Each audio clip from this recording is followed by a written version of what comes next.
হরে কৃষ্ণ। ওং নমো ভগবতে বাসুদেবায়। ওং নমো ভগবতে বাসুদেবায়। ওং নমো ভগবতে বাসুদেবায়। ওং তৎসৎ। ওং তৎসৎ।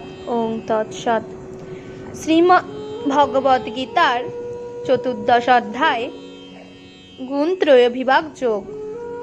এই 14 অধ্যায় গুণত্রয় বিভাগ যোগের সারামৃত শ্রবণ করুন। 27টি শ্লোকে এই অধ্যায় রচিত। এই অধ্যায়ের নাম গুণত্রয় বিভাগ যোগ।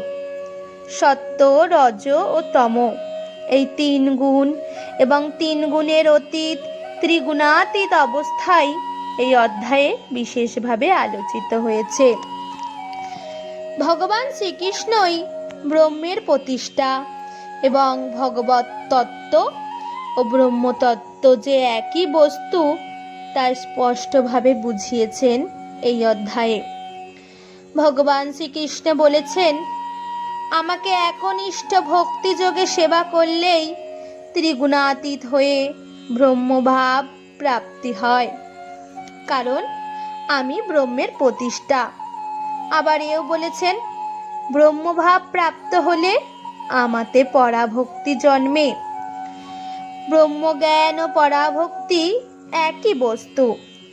ব্রহ্মজ্ঞানেও মুক্তি, পরাভক্তিতেও মোক্ষ লাভ। এই চরাচর বিশ্ব ব্রহ্মাণ্ড প্রকৃতিরই পরিণাম। পরমেশ্বরের সৃষ্টি সংকল্পই প্রকৃতিতে গর্ভধান স্বরূপ এবং তা থেকে ভূত সৃষ্টি হয়। প্রকৃতি ও পরম পুরুষের সংযোগেই সৃষ্টি। পরমেশ্বর ভূতগণের পিতৃস্বরূপ এবং প্রকৃতি মাতৃস্বরূপিণী।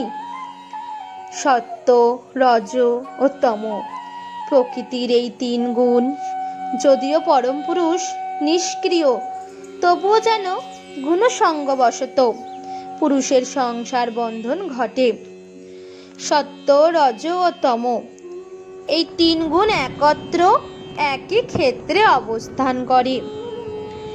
যখনই কোনো জীবে জ্ঞানরূপ প্রকাশের প্রাধান্য ঘটে, তখন সে জীবকে সত্যগুণ সম্পন্ন বা সাত্ত্বিক বলা হয়।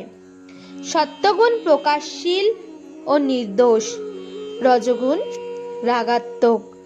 রজগুণের বৃদ্ধিতে লোভ, কাম প্রবৃত্তি, উদ্যম ও বিষয় স্পৃহা উৎপন্ন হয়।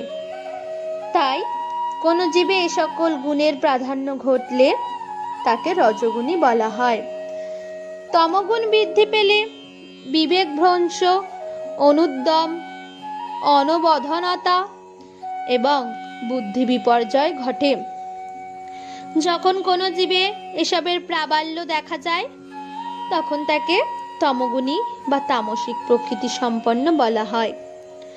সত্যগুণ নির্মল সুখেতে, রজগুণ কর্মে এবং তমগুণ জ্ঞানকে আচ্ছন্ন করে অনবধানতাতে জীবকে সংশ্লিষ্ট করে। সত্যগুণ হতে জ্ঞান, রজগুণ হতে কর্ম প্রবৃত্তি এবং তমগুণ হতে অজ্ঞান ও বুদ্ধি বিপর্যয় উৎপন্ন হয়। 3 গুণ একত্র থাকলেও যখন রজ ও তমকে অভিভূত করে সত্য প্রবল হয়, তখন সাত্ত্বিক অবস্থা, এবং সত্য ও তমকে অভিভূত করে রজ যখন প্রবল হয়, তখন রাজসিক অবস্থা। আবার সত্য ও রজকে অভিভূত করে তম প্রবল হলে তাকে তামসিক অবস্থা। শ্রী ভগবান অর্জুনকে নিস্ত্রৈগুণ্য হবার নির্দেশ দিয়েই ক্ষান্ত হননি, তাকে নিত্য সত্যস্থ হতেও বলেছেন। এর তাৎপর্য এই যে 3 গুণের সমাহার হলে তবেই বিশুদ্ধ সত্যের উদয় হয়। শ্রীরামকৃষ্ণ দেবের উক্তিতেও পাওয়া যায়, কামনা শূন্য হয়ে কর্ম করার চেষ্টা করলে শেষে শুদ্ধ সত্য লাভ হয়। রজগুণ মিশানো সত্যগুণ থাকলে ক্রমে নানা দিকে মন যায়। অতএব নিত্য সত্যস্থ বা বিশুদ্ধ সত্যের অবস্থা প্রাপ্তি খুবই কঠিন। অধ্যায়ের অন্তে ভগবান যে ত্রিগুণাতীতের লক্ষণ বলেছেন তা অতি দুর্লভ অবস্থা। ত্রিগুণাতীত বা মায়াতীত ব্রহ্মভাব একই কথা ও একই অবস্থা। দেহে তিন গুণের কার্য চললেও যিনি নির্লিপ্ত সাক্ষী রূপে অবস্থান করেন, সুখ দুঃখাদিতে বিচলিত হন না, তিনি ত্রিগুণাতীত। যিনি ঐকান্তিক ভক্তিযোগ সহকারে শ্রী ভগবানের আরাধনা করেন, তিনি এই তিন গুণ অতিক্রম করে ব্রহ্মভাব প্রাপ্ত হতে সমর্থ হন। স্থিতপ্রজ্ঞ ও ত্রিগুণাতীত একই অবস্থা। শ্রীরামকৃষ্ণ দেবও বিশুদ্ধ সত্য, সত্যের সত্য, ত্রিগুণাতীত, নিত্যভক্ত ইত্যাদি বিভিন্ন আখ্যা দিয়ে একই অবস্থা নির্দেশ করেছেন। তিনি বলেছেন, সত্যগুণে ভক্তি হয়, কিন্তু ভক্তির সত্য, ভক্তির রজ, ভক্তির তম আছে।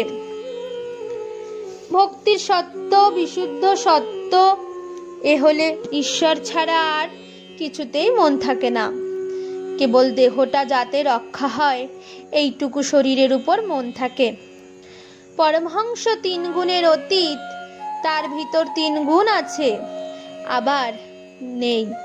ঠিক বালক কোনো গুণের বশ নয়। ত্রিগুণাতীত ভক্ত, তার বালকের স্বভাব। ঈশ্বরের নাম করাই তার পূজা, শুদ্ধ তার নাম। সত্যের সত্য, বিশুদ্ধ সত্য হলে ঈশ্বর দর্শনের আর দেরি নেই। যেমন অরুণোদয় হলে বোঝা যায় যে সূর্যোদয়ের আর দেরি নেই।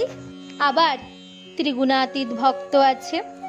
নিত্য ভক্ত যেমন নারদাদি, সে ভক্তিতে চিন্ময় শ্যাম, চিন্ময় ধাম, চিন্ময় সেবক, নিত্য ঈশ্বর, নিত্য ভক্ত, নিত্য ধাম। মানুষেরও স্বধাম আছে পরম ব্রহ্ম। ত্রিগুণাতীত না হলে ব্রহ্মজ্ঞান হয় না। ত্রিগুণাতীত অবস্থা সর্বত্র সমবুদ্ধি, সুখ দুঃখ, মান অপমান, স্তুতি নিন্দা, শত্রুমিত্র সবই সমান। একনিষ্ঠ ভক্তিযোগ দ্বারা, শ্রী ভগবানের ভজনের দ্বারাও তিন গুণকে অতিক্রম করে ত্রিগুণাতীত অবস্থা বা ব্রহ্মভাব প্রাপ্তি সম্ভব। কারণ নির্গুণ ব্রহ্মভাব শাশ্বত ধর্ম, নিত্য অমৃত বা মোক্ষের একমাত্র প্রতিষ্ঠা বা আশ্রয়স্থল শ্রী ভগবান শ্রীকৃষ্ণ।